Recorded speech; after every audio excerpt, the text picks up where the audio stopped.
अरे कथी के रंग कही शीतली मैया कथी के रहे सा कथिए बैसल शीतली मैया झारे लामे होके। आइए, अच्छा कौन कौन इस भजन को गाते हैं घर में एक बार हाथ उठाइए तो कौन कौन इस भजन को जानते हैं? हमको लग रहा है धीरे धीरे सब जानते हैं लेकिन शर्म आ रही है सब। कोई बात नहीं, अगर शर्म आ रहा है तो हम वहां आ जाएंगे, तब शर्म नहीं ना आएगा, है ना? ठीक ठीक, आइए।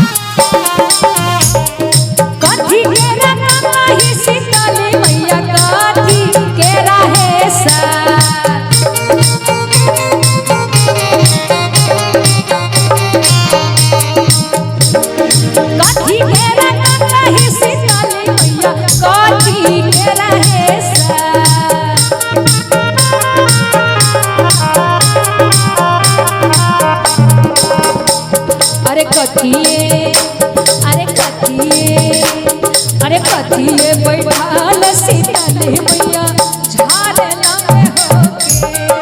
कथिए बैठाल शीतली मैया झारना में होके। कथी के रंग कही शीतली मैया कथी के रहे सा।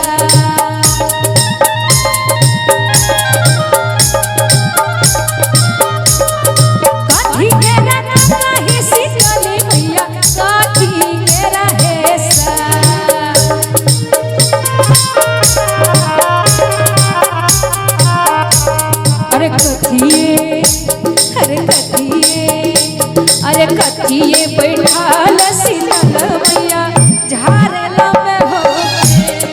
कथिए बैठाल शीतल मैया झारला में होके।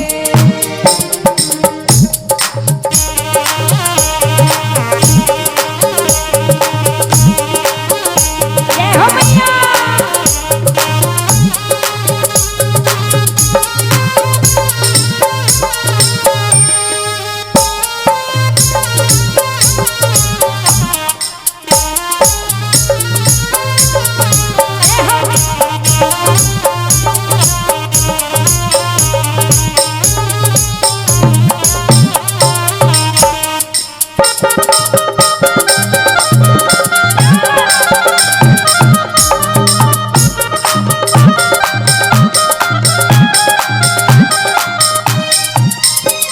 सोने के रंग कही शीतली मैया रूप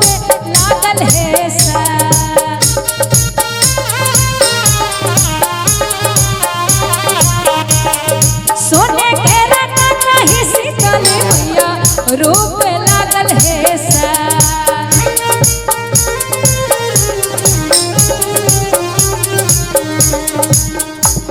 अरे मछिया, अरे मछिया, मछिया बैठाल शीतल मैया झारला में होके। मछिया बैठाल शीतल मैया झारला में होके।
जब मैया गुस्सा हो जाती हैं तब सोनार को बोलती है क्या, जाकर तोरा पानौ रे सोनार बहिया लागौ रे घोन।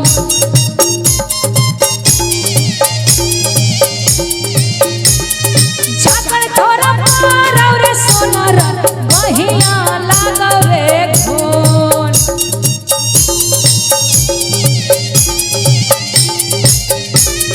कोना के अरे कोना के बनवल रे सोनारा का कही के रे से। कोना के बनवल रे सोनारा का कही के रे से।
अरे फेरो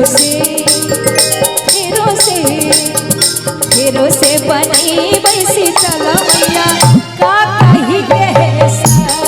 फेरो से बनी वैसी चलो मैया का कही के सा। फेरो से बनी वैसी चलो मैया का कही के सा।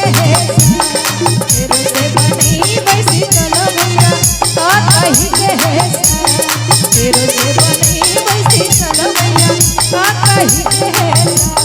फेरो से बनी वैसी चलो मैया का